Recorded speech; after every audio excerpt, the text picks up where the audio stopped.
Greetings, duelists, and welcome to another video. So, we're going to keep talking about Phantom Nightmare format. Specifically, I want to cover more on what happened on the last YCS because that was our largest event with Phantom Nightmare being legal. And not only that, it was our largest team YCS that we've had in history in this past weekend. And I feel like trends that happened from that YCS are going to be trending towards what we have here in the TCG. As you can see here, there have been a lot of tech cards that have been played in a lot of people's main or side decks. In a format like this one, it's not really your deck choice that's really important. It's more of what choices and strategies you choose alongside your deck choice that's going to be dictating your victory in this format. Where in a format where you know that the best deck has an incredibly high ceiling, and the second best deck is a deck that can play uh, with just one card, and they have multiple ways and multiple starters in order to fulfill their win condition, and that can really make a very uh, like occupational hazard for your opponent. You kind of have to like really respect these decks, and not only that, but you also need to make sure that your strategy can hold on its own alongside whatever tech cards that you decide to play out. We already know that the Snake Eye Fire King deck or the Snake Eye variant is like the most powerful deck right now. Voiceless Voice is on second place, but not by a very hard margin. It's pretty much just the best non-fire deck at the moment.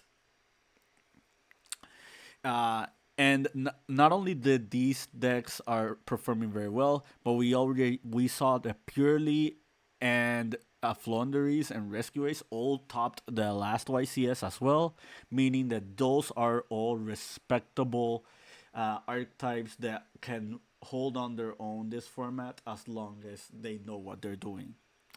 Uh, Another thing that came out of this weekend is the popularity of Jubel. Jubel not topping the event does not mean it's not powerful. This has been like on a lot of people's radar as of late, and I already covered one video talking about it, but very soon in the future, Jubel is going to be getting more support, and it might push it towards uh, like a complete tier one contender. So I kind of wanted to talk about Jubel alongside all these archetypes, and there is one card that I feel like a lot of people should be looking into if you are going to play a format like this one. Not to say that every event that you're going to play moving forward is going to have this specific meta game. However, like we already know the Snake Eye and Voiceless already have a secure position in the format. We already know that Rescue Ace might be the best fire deck outside of Snake Eye variants. And Purely and Flunderies are probably gonna be here to stay in the foreseeable future if they do end up addressing like Snake Eye as an engine in the future. So today I want to talk about one card that I feel could give you a competitive edge. Uh, like I mentioned beforehand, this format is very important for you to be as knowledgeable as possible with all the tech cards that you know you can play. Uh, for me, a criteria that a tech card should be having in this format is A, have the ability to play against the best deck. B, has a level of application against like the more roguish decks.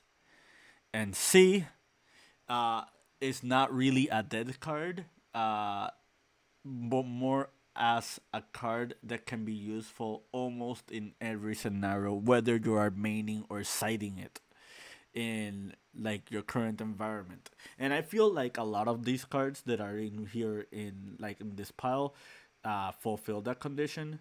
Like Siphon Gear Delta is a card that people are looking into because of its application against spell cards. Like specifically the original Sinful Spoils Snake Eye is one example, while on the other hand, it can be utilized against other spell cards that are in the game from other matchups, like for example, Branded Fusion, Barrier of the Voiceless Voice, the purely spell cards, like the Flondery spell cards, and just others, etc. Examples. We saw Bestials being played in the side deck this past weekend. This match is pretty much to respect Voiceless Voice. However, it also overlaps with Branded, which is a very scary deck that a lot of people should be respecting this format as well. We saw Summon Limit, like not just being played in a high degree, in a high volume, but even being a contingency plan to even win the Team YCS.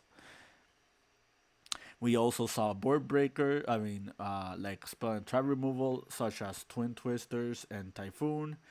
Uh, Crossout Designator is already like being seen in a lot of people's main decks just because of how prevalent it is against fire.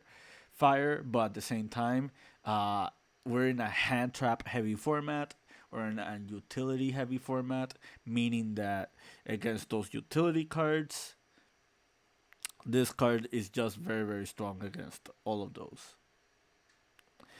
Triple Tactic Talents is, again, a card that is going to be seeing a lot of play in a hand trap heavy format. This card is way too powerful to be ignored. It, like, outright is a win condition if you resolve it against some strategies. Lullaby of Obedience is a card that we've already seen a little bit being played against like the best deck. You just or if you're playing a mirror match, you just get infinite value out of this card, a plethora of value. Uh, Against the voiceless deck, if you are facing against the voiceless deck and you're not playing the voiceless deck yourself, you can just call the Skull Guardian and you're taking one copy out of their main deck, meaning that the last copy of the Skull Guardian is going to be like very, very important for your opponent to keep on the board. Otherwise, they will just outright lose the duel. Speaking of cards that are important to your opponent and like they need to keep from the duel, uh, the card I'm going to talk about is a very, very old card that has been seen play in past formats competitively. And I feel like in a format like the one we have right now, it could shine once more. And the card I'm talking about is called Chain Disappearance. For those who don't know, this card came out in Invasion of Chaos, a really old set from 2004. And the card reads: when a monster with 1,000 or less attack is summoned, banish that monster. Then your opponent banishes all cards with the same name as that card from their hand or deck. If you look at every monster that is currently on the board outside of Skull Guardian and Flamberge Dragon, they all have under 1,000 attack, meaning that they all fall into Chain Disappearance range. Against Purely specifically, Chain Disappearance is pretty much a win condition. Like just banishing all copies of Pure Lily or all copies of Purely from like their hand, deck, and field pretty much just means that they lose like half of their win condition, and just gutting an important monster from their engine like this one is just like really game breaking against your opponent. Against Voiceless Voice, it's pretty much the same thing. Like banishing low from the field and from their hand and from their deck means that they pretty much lost out a win condition. The Voiceless Voice deck is cannot do very well if they do not have access to low. And as of right now, until Legacy of Destruction, they don't have real easy ways of getting low back from banished. So if they lose all their copies of low, they pretty much just lose out an entire engine piece, and they're pretty much reliant on like mediocre monsters in order to just win the duel. Um, so you're probably seeing this Wakaushi over here and wondering what's that about. This is the last format where Chain Disappearance was like being considered, and it was the format where the Scarecrow was legal, as well as like the maxed out copies of all the Purely memories because of the existence of Pure Lily. Another card that was talked about back then was Power Filter, which is a really strong card against some of these strategies. However, I feel like Chain Disappearance is just way more impactful than Power Filter because, despite it not being a floodgate, is a card that is incredibly hard to stop if you outright just resolve it.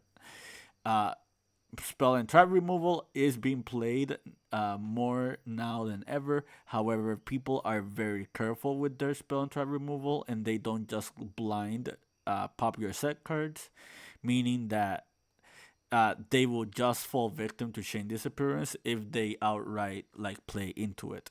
With the popularity of floodgates like anti spell and like summon limit, just to name one or two examples, people just try to hold on to like their spell and trap removal, and they just want to make sure that they don't lose out to these cards immediately. However, that gives you an avenue of just setting Chain Disappearance and just outright resolving it. Against Flunderies, this card does not banish like the extra copy of the birds from the deck because the Flunderies monsters, they all get banished because of their card mechanic and not because of like removal effects. But yeah, now that I talked about Chain Disappearance and like the utility and the viability it has on the format, there are a few notable things that I want to bring up. The first thing is this card does not target, so stuff like Purely Street does not work against this card, which makes your Purely matchup just a lot more detrimental for them if you do resolve this card. Uh, Another really cool note that I want to bring up when it comes to Chain Disappearance is you can activate this on your own monsters. Uh, Meaning that if you special summon a specific monster, you can just Chain Disappearance your own special summon and just banish all the cards your opponent controls in the off chance you're playing a mirror match. Like for example, let's say I summon the Snake Eye Ash and I try to resolve the Snake Eye Ash's effect, but I do have Chain Disappearance already set face down from past turns. You can flip the Chain Disappearance, target my Snake Eye Ash, and then your opponent just loses all copies of Snake Eye Ash. Uh, that's not going to happen very often, but it's something for you to take note if you are going to play this card. So I wanted to showcase you some scenarios where this card is very impactful, but you need to be wary of certain scenarios. Otherwise, like this card could be very less effective if you do not sequence it correctly. Sequence number one would be just whenever Lo is summoned. If Lo is summoned and she's just by herself, you just chain the Chain Disappearance and you just got rid of it, and that pretty much just gonna win you the duel. Scenario number two would be if Lo is special summoning herself from the graveyard, meaning that Skull Guardian is already on the board, like 85% of the time. That's when Chain Disappearance is very important. However, you need to be worried that the Skull Guardian can negate uh, if you try to resolve it. Meaning that in order for you to resolve Chain Disappearance, just make sure to have a contingency plan against the Skull Guardian itself. Because I've seen a couple of games where people just tribute the low for Skull Guardian before outright just summoning them like normally. So on that regard, just try to have another card to contest the Skull Guardian, and then just activate Chain Disappearance on low if you know you have like the correct answer for this. Then we have scenario number three. Scenario number three would be Diviner of the Herald. Diviner of the Herald is among other monster that they run in their deck where you can hit with Chain Disappearance. However, there is one scenario or one issue with Diviner, and that issue is Diviner can choose what fairy they're sending, meaning that if you chain Disappearance the Diviner before they get to send their fairy, instead of sending the Trias Hierarchica, they can send Herald of the Arclight, and Herald of the Arclight is just going to grab them part of their win condition.